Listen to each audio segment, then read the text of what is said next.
Strict diet എടുത്ത് ഒരുപാട് wait പെട്ടെന്ന് കുറച്ചിട്ട് നോർമലി ഫുഡ് കഴിക്കാൻ തുടങ്ങിയതിന് ശേഷം ആ കുറച്ച് വെയിറ്റ് എല്ലാം തിരിച്ചുകൂടി വിഷമിച്ചിരിക്കുന്ന ആളാണോ നിങ്ങൾ? അങ്ങനെയാണെങ്കിൽ today's episode is for you and we are going to speak about crash diet versus sustainable diet and എങ്ങനെയാണ് നമ്മുടെ ബോഡി ഈ രണ്ട് സോർട്ട് ഓഫ് ഡയറ്റിനോടും റിയാക്ട് ചെയ്യുന്നതിനെ പറ്റിയിട്ടാണ് ഇന്നത്തെ insight. So without delay let's get it. So the hidden truth behind crash diet. See, എപ്പോഴും ഈ crash diets ഞാൻ ഉദ്ദേശിക്കുന്നത് എന്താ പറയാ, പെട്ടെന്ന് ഫ്രൂട്ട്സ് മാത്രം കഴിക്കുക, ഇല്ലെങ്കിൽ വാട്ടർ ഡയറ്റ്, ഇല്ലെങ്കിൽ കീറ്റോ, ഇല്ലെങ്കിൽ അങ്ങനത്തെ പലതരം ഡയറ്റുകൾ അവൈലബിൾ അതിനെ പറ്റിയിട്ടാണ് ക്രാഷ് ഡയറ്റ്സ് എന്ന് പറയുന്നത്. അതായത് എനിത്തിങ് അതർ ദാൻ ബാലൻസ്ഡ് മീലിന് പകരമുള്ളതാണ് ക്രാഷ് ഡയറ്റ്. സോ എപ്പോഴും എക്സൈറ്റിംഗ് ആണ്, കാരണം റിസൾട്ട്സ് പെട്ടെന്നായിരിക്കും വരാം. നിങ്ങൾ പെട്ടെന്ന് റൈസ് ഒഴിവാക്കുന്നു, ഷുഗർ ഒഴിവാക്കുന്നു, ഇല്ലെങ്കിൽ ഡിന്നർ കംപ്ലീറ്റ്ലി സ്കിപ്പ് ചെയ്യുന്നു. സോ എന്താ സംഭവിക്കണ, വെയിറ്റ് ഭയങ്കരമായിട്ട് നിങ്ങൾക്ക് കുറയും, അങ്ങനെ ഫാസ്റ്റ് റിസൾട്ട്സ് ഉണ്ടാവും. ഇവിടെ ശരിക്കും സംഭവിക്കുന്നത് എന്താണെന്ന് വെച്ചാൽ നമ്മുടെ ബോഡിക്ക് അറിയില്ല നമ്മൾ എന്തോ ഒരു ഡയറ്റിലാണ്, നമ്മൾ ബോഡി വിചാരിക്കുന്നത് നമുക്ക് കൊടുക്കുന്ന ഫുഡ് എന്തോ മിസ്സിംഗ് ആണ്. അപ്പൊ എന്ത് ചെയ്യുന്ന വെച്ച് കഴിഞ്ഞാൽ അതൊരു സർവൈവൽ മോഡിലേക്ക് പോകും. എന്നിട്ട് അപ്പൊ പിന്നെ എന്ത് സംഭവിക്കും, നമ്മുടെ മെറ്റബോളിസം സ്ലോ ഡൗൺ ആവും. അപ്പോ എന്തായിരിക്കും പിന്നെ ചെയ്യുക, നമ്മുടെ എനർജീനെ സേവ് ചെയ്യാൻ നോക്കും. അതിനെ ബേൺ ചെയ്ത കൊഴുപ്പ് കളയുന്ന പകരം ആ ഈ എനർജീനെ സേവ് ചെയ്യാൻ നോക്കും. ആൻഡ് കുറച്ചും കൂടെ സിംപ്ലിഫൈ ചെയ്ത ഒരു എക്സാമ്പിൾ ഫോമിൽ ഞാൻ പറഞ്ഞുതരാം. നിങ്ങളുടെ ബോഡീനെ ഒരു ബാങ്ക് ബാലൻസ് അല്ലെങ്കിൽ ഒരു ബാങ്ക് ആയിട്ട് നിങ്ങളൊന്ന് കണക്കാക്കി നോക്കും. ഓക്കെ, നിങ്ങളുടെ പൈസ തീരാൻ പോവാണ്, ആകെ കുറച്ച് പൈസയുള്ളൂ. അപ്പൊ നിങ്ങൾ എന്ത് ചെയ്യും, നിങ്ങളുടെ ചിലവൊക്കെ ചുരുക്കിയിട്ട് നിങ്ങൾ മാക്സിമം നിങ്ങൾ അവിടെ സേവ് ചെയ്യാൻ നോക്കും ചിലവാക്കുന്നതിന് പകരം, റൈറ്റ്? അതുപോലെയാണ് നിങ്ങളുടെ ബോഡി. ഫുഡ് കുറവാന്ന് തോന്നുമ്പോൾ എന്താ പറയുക, ഫാറ്റിനെ ഇങ്ങനെ സേവ് ചെയ്ത് വെക്കാൻ നോക്കും, അതിനെ ബേൺ ചെയ്ത് കളയുന്നതിന് പകരം. അപ്പം പക്ഷെ വെയിറ്റ് ഭയങ്കരമായിട്ട് പോകുന്നുണ്ട്. അതെന്താണ്, അത് ശരിക്കും പറഞ്ഞാൽ ഫാറ്റ് അല്ല, that is basically water and muscle loss ആണ് നിങ്ങൾക്ക് അവിടെ സംഭവിക്കുന്നത്, വിച്ച് ഈസ് ആക്ച്വലി ഒരു കാര്യമില്ലാത്ത കാര്യമാണ്. കാരണം പിന്നെ നിങ്ങൾ നോർമലി കഴിച്ചു തുടങ്ങുമ്പോൾ ഇത് പിന്നെയും സ്റ്റോർ ചെയ്യാൻ തുടങ്ങും, കാരണം പിന്നെയും അതൊരു സർവൈവൽ മോഡിലേക്ക് പോകുന്നൊരു സംഭവമാണ്. അപ്പം ഇത് മനസ്സിലാക്കുക.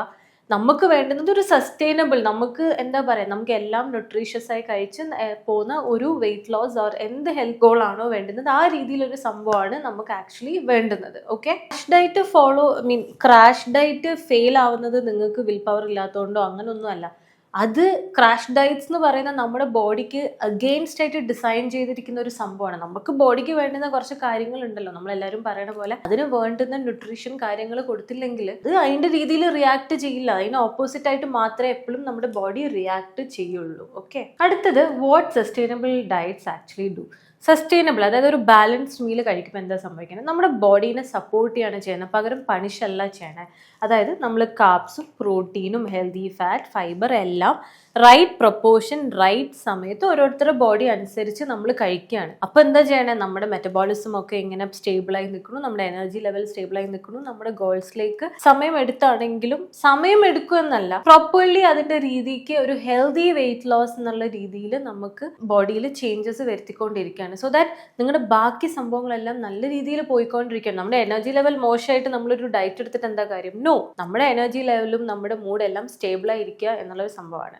അതിൽ ഞാനൊരു എക്സാമ്പിൾ നിങ്ങൾക്ക് പറഞ്ഞുതരാം. ഓക്കെ, ഇമാജിൻ നിങ്ങളുടെ ബോഡീനെ ഒരു കാറായിട്ട് നിങ്ങൾ കരുതും. നമ്മൾ കാറിന് പ്രോപ്പർ ഫ്യൂവൽ കൊടുത്ത് നല്ല വൃത്തിക്ക് ഓടിക്കുകയാണെങ്കിൽ വണ്ടി അത്യാവശ്യം നല്ല സ്മൂത്ത് ആയിട്ട് പോകും. പകരം ഒരു ഡീസൽ കാറിൽ പോയിട്ട് നിങ്ങൾ പെട്രോൾ അടിച്ചു കഴിഞ്ഞാൽ എങ്ങനെ ഉണ്ടാവും? അതല്ല, വണ്ടി ഞാൻ എടുക്കാണ്ട് കുറെ നാളിങ്ങനെ ഗരാജിൽ ഇട്ടിരുന്നാലും എങ്ങനെ ഉണ്ടാവും? ഡെഫിനറ്റ്ലി അത് അതിന്റെ പ്രശ്നങ്ങളും കാര്യങ്ങളും ഒക്കെ കാണിച്ചു തുടങ്ങും, റൈറ്റ്? സെയിം വേ നമ്മുടെ ബോഡിക്ക് നമ്മൾ പ്രോപ്പർ ആയിട്ടുള്ള ബാലൻസ്ഡ് മീലും നമ്മുടെ ബോഡിക്കുള്ള ഒരു മൂവ്മെന്റും വാട്ടർ ഇൻടേക്ക്, നമ്മൾ നന്നായി റെസ്റ്റ് എടുക്കുന്നു, ഇങ്ങനെയൊക്കെ സംഭവം വരുമ്പോൾ സ്ട്രെസ് ലെവൽ മാനേജ് ചെയ്യണം, നമ്മുടെ മെറ്റബോളിസം സ്റ്റേബിൾ ആൻഡ് സ്ട്രോങ് ആയിട്ടിരിക്കും. ആൻഡ് നമ്മുടെ റിസൾട്ട് എന്താണോ അതിലേക്ക് നമുക്ക് മെല്ലനെ എത്താൻ പറ്റും. ആൻഡ് സസ്റ്റൈനബിൾ ഈറ്റിംഗ് എന്ന് വെച്ചാൽ തീരെ കുറവ് കഴിക്കുക, അല്ലെങ്കിൽ എന്തെങ്കിലും സ്കിപ്പ് ചെയ്യുക, അങ്ങനെ ഒന്നുമല്ല. ഇറ്റ്സ് ലൈക്ക് പ്രോപ്പർ ആയിട്ട് ഓരോരുത്തർക്കും വേണ്ടുന്ന രീതിയിലുള്ള ആഹാരം റൈറ്റ് ആയിട്ട് കഴിക്കുക, റൈറ്റ് പ്രൊപ്പോർഷനിൽ കഴിക്കുക. ആൻഡ് നമ്മുടെ ബോഡിക്ക് ശരിക്കും എന്താണോ വേണ്ടുന്ന ആ ഫ്യൂവൽ റൈറ്റ് ആയിട്ട് കൊടുക്കുക. അഗെയിൻ അതെല്ലാം പേഴ്സണലൈസ്ഡ് ആണ്, കാരണം നമ്മുടെ ഓരോരുത്തരുടെയും ആവശ്യങ്ങൾ വേറെ ആണല്ലോ. ഒരാൾ ചിലപ്പോൾ വെയിറ്റ് ലോസ് ആയിരിക്കാം, വെയിറ്റ് ഗെയിൻ ആയിരിക്കും, ചിലപ്പോൾ ഒന്ന് ലൈഫ് സ്റ്റൈൽ ആയിരിക്കും, മെയിൻ്റെനൻസ് ആയിരിക്കും. സോ അതനുസരിച്ചിട്ട് നമ്മുടെ കാർബും പ്രോട്ടീൻ ഫാറ്റ് അതിന്റെ പ്രൊപ്പോർഷൻ കൂട്ടിയും കുറച്ചും എങ്ങനെയാന്നുള്ളത്. പക്ഷേ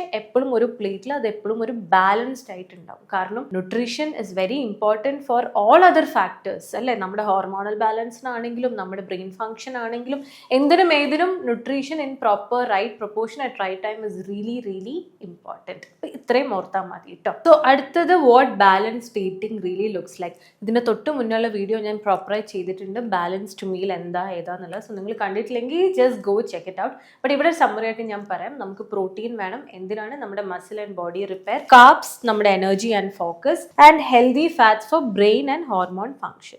ഓർക്കേണ്ട ഇത്ര മാത്രമേ ഉള്ളൂ. ഈ മൂന്നിൻ്റെയും പ്രൊപ്പോർഷൻ ഓരോരുത്തർക്കും ഡിഫറെൻ്റ് ആയിരിക്കും. അവരുടെ ബോഡി ടൈപ്പ്, അവരുടെ activity level, goal, stress level, sleep routine എല്ലാം അനുസരിച്ച് പ്രൊപ്പോർഷൻസ് മാറും. അത് കംപ്ലീറ്റ്ലി പേഴ്സണലൈസ്ഡ് ആണ്. അതുകൊണ്ടാണ് ഒരാൾ ഫോളോ ചെയ്യേണ്ട ഡയറ്റ് മറ്റൊരാൾക്ക് എന്താ പറയുക വർക്ക് ആവാത്തത്. ഒരു കോപ്പി പേസ്റ്റ് അല്ല, ഓരോരുത്തർക്കും വേറെ വേറെയാണ്. ഒരാൾ കഴിക്കുന്നത് തന്നെ നമ്മൾ കോപ്പി ചെയ്ത് ഒരാൾ കഴിച്ചാൽ ആ റിസൾട്ട് ഉണ്ടാവില്ല. ആ ഒരു സത്യാവസ്ഥ മനസ്സിലാവണം. പക്ഷെ എന്നിരുന്നാലും എല്ലാ പ്ലേറ്റിലും ഇത് ഒരു പ്രൊപ്പോർഷൻ ആയിട്ടുള്ള രീതിയിൽ വിത്ത് ഫൈബർ ഒരു പ്ലേറ്റിൽ ഉണ്ടാവും എന്നുള്ളത് മാത്രം നിങ്ങൾ മനസ്സിലാക്കിയാൽ മതി. Okay, that's it.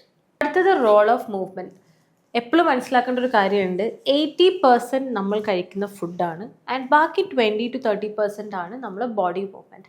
അത് അത്രയും ചെറുതായി കാണുന്നതുകൊണ്ട് അതിനെ തള്ളിക്കളയണ്ട. Because movement is everything. കാരണം it keeps your metabolism active. And നമ്മൾ കഴിക്കുന്ന ഫുഡിനെ പ്രോപ്പറായിട്ട് നമ്മൾ ബോഡി യൂസ് ചെയ്യണമെങ്കിൽ നമ്മൾ ബോഡിക്ക് മൂവ്മെൻറ്റ് കൊടുത്തേ പറ്റുള്ളൂ.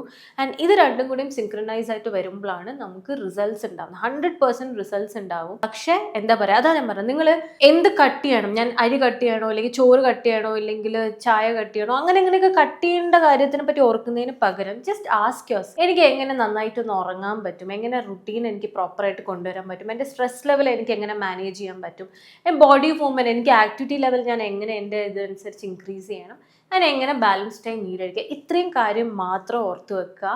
And then surely you will see the result. നിങ്ങൾ എന്താണോ ആഗ്രഹിക്കുന്നത്, നിങ്ങളുടെ മൈൻഡ് എല്ലാം ഞാൻ കഴിഞ്ഞ എപ്പിസോഡിൽ പറഞ്ഞ പോലെ മൈൻഡ് ഉറപ്പിച്ചിട്ടുണ്ടെങ്കിൽ എനിത്തിങ് ഈസ് പോസിബിൾ. ആൻഡ് ഇങ്ങനത്തെ കുറച്ച് കാര്യങ്ങളും കൂടെ മനസ്സിലാക്കുക എന്നുള്ള ഒരു സംഭവം മാത്രമേ ഇവിടെ ഉള്ളൂ. So that's it. So my power farm എന്നോട് ചോദിക്കുകയാണ്, ഇല്ലെങ്കിൽ സയൻസ് പറയുന്ന അനുസരിച്ചിട്ട് സസ്റ്റൈനബിൾ ഡയറ്റാണ് നമുക്ക് എപ്പോഴും ഒരു പ്രോപ്പർ റിസൾട്ട്, ഒരു ബാലൻസ്ഡ് മീലാണ് നമുക്ക് ഏറ്റവും ഇമ്പോർട്ടൻ്റ് ആയിട്ടുള്ളത്. Crash diets yes quick results വരും, പക്ഷെ അത് ലോങ് ടേം അല്ല, സസ്റ്റൈനബിൾ അല്ല. So it's just a marketing thing out there. That's it. So എപ്പോഴും focus on sustainable diet having, because നമുക്ക് എല്ലാ ഏരിയാസും നമ്മൾ ടിക്കറ്റ് പോകണം. നമ്മുടെ എനർജി, നമ്മുടെ hormonal balance, everything should be in check. ഞാനിത് വീണ്ടും വീണ്ടും നിങ്ങളോട് റിപ്പീറ്റഡായി പറയുന്നത് ഇസ് ബിക്കോസ് നിങ്ങളുടെ ബ്രെയിൻ, നിങ്ങളുടെ മൈൻഡിൽ ഇത് ഇംപ്രിന്റഡ് ആവാനാണ്. കാരണം നമ്മൾ കേൾക്കും തോറും നമ്മുടെ കാര്യങ്ങൾ നമുക്കിങ്ങനെ മനസ്സിലായിക്കൊണ്ടേയിരിക്കും. And I want you all to be healthy. നമുക്കൊക്കെ ഹെൽത്തി ആയിട്ടിരിക്കാൻ പറ്റട്ടെ. So that's it. So this is Power of Self, Dr. Sana Sainuddin signing off. See you in the next episode.